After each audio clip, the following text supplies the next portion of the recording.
Greetings from the Commissionerate of Collegiate Education, Andhra Pradesh, and welcome to you all for the today's session on measurement of trend under business statistics. Myself, Satish, lecturer in Commerce, SVSSC Government Degree College, Surlurpet, Andhra Pradesh. In this lecture, we will be going to learn the measurement of trend. So far, you might learn the time series meaning and different components of time series. So there are four components of time series, as you know that is trend, seasonal variations, cyclical variations, and random or irregular variations.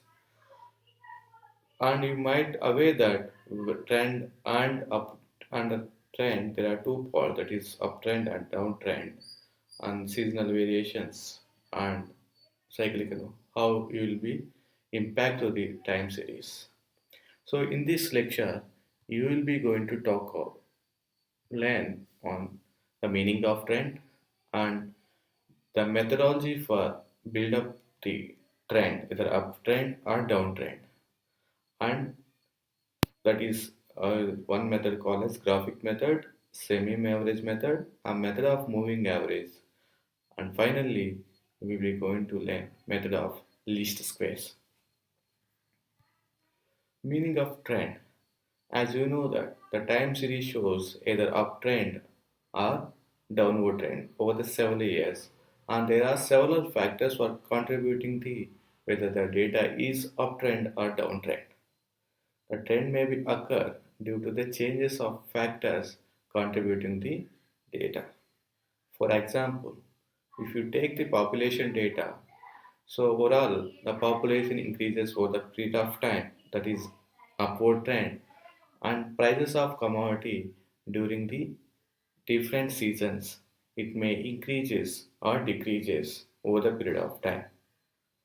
Example of decreasing trend, the sale of commodity decreases over the increases of the price of commodity, or better substitutes are coming out in the market.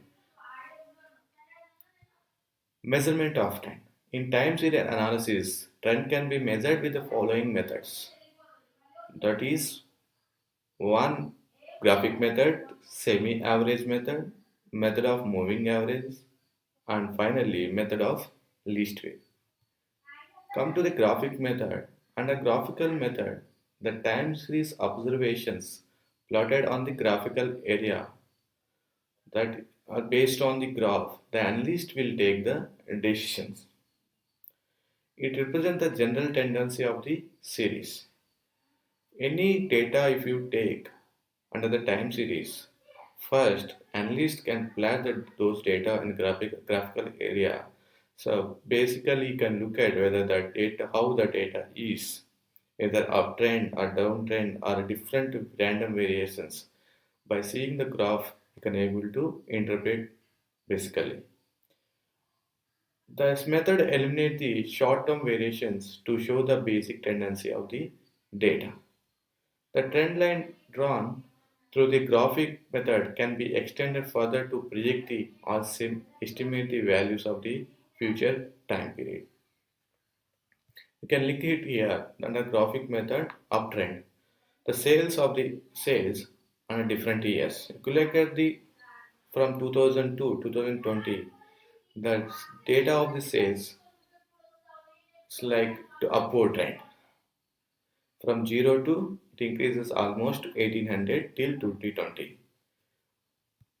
And then if you look at the different graphical representation with respect to the sales versus year, from 0 to 2020, you can see the sales of the year. So sometimes it's go up, sometimes it's go down. These are the effects of the irregular or other movements. So basically, we can any data, any time series data, if we plot the graphs, it will give some indication that how the data will be either downward or upward or different variation, different angles. So so through that you can able to select, choose that the coming days how the sales would be, coming days how the data would be. Like that, the analyst can predict and make the interpretations. But this will not give the exact predictions. Some other methodology also would be useful to predict the data for the time series. Merits and demerits of graphical method. Merits and demerits. Graphical method is simple and needs no mathematical calculations. There is no mathematical equations, mathematicals units are used for the representing data on graphs. And it is also time saving method for experienced analyst. And demerits it is difficult for the beginner to read the data on graphical method. As I said earlier, so if the analyst have experience by seeing the graph itself, we can able to judge that what the data is.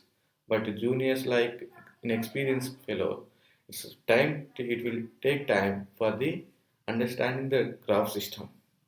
It is purely on judgment method. It requires lot of experience and expertise to draw the trend line and the graphical lines. And second method is called semi-average method. In this method, the time series observation divided into two parts and then average the both parts. In case the series is odd number, then we can omit the middle number and then divide the series into two parts and take the average number. After separating two parts, an average of each part is obtained, thus we can get 2 points. Each point is plotted against the mid-year of each part. Then these two parts are joined with a straight line that creates the trend line. The line can be extended either downwards or upward to get the future values. So you can look at here the year and sales. So from 2021 to 2020, so there are 20 years. Separate the 20 years into two parts, take the averages and draw into the middle point. And next method is moving average method. It is a method of for computing trend values in a time series which eliminate the short term and random fluctuation from the time series by meaning of moving average. Moving average of a period M is a series of successive arithmetic means of m terms at a time starting with first, second, third and so on. The first average is the mean of first m terms. The second average is the mean of second term to m plus 1 term. And third average is the mean of third term to m plus 2 term and so on.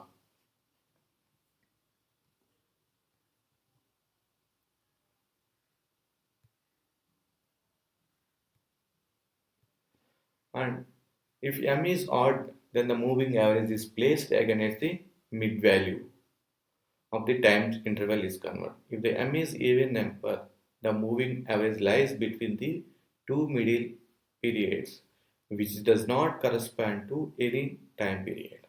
Hence, further step has to be taken to place the moving average to a particular period of time.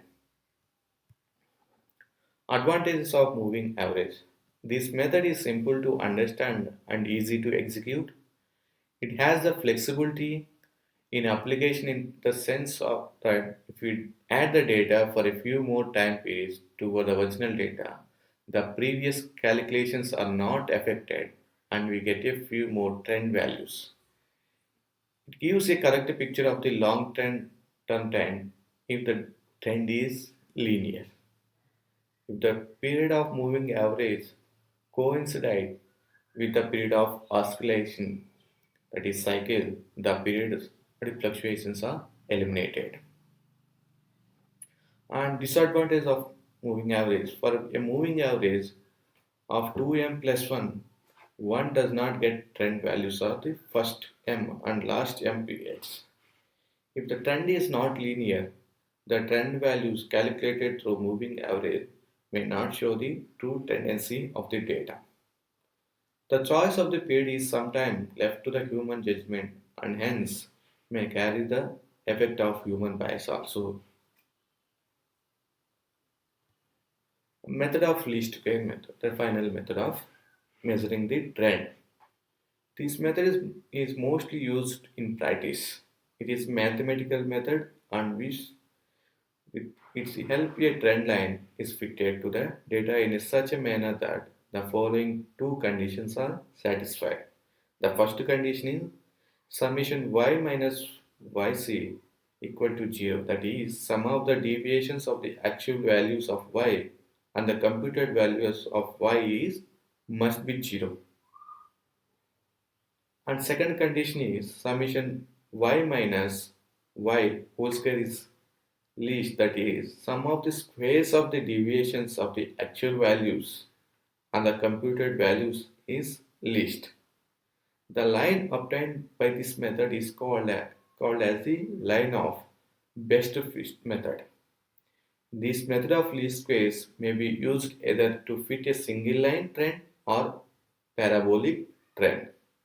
So through these methods, either method of least square, either method of moving average, method of semi average, or graphical method, by using these four methods, the analyst can able to draw the trend on graphical area, and then he will be going to take the decisions whether data will be uptrend or downtrend, and he can able to predict the future trend also. I hope you enjoy this session. Thank you.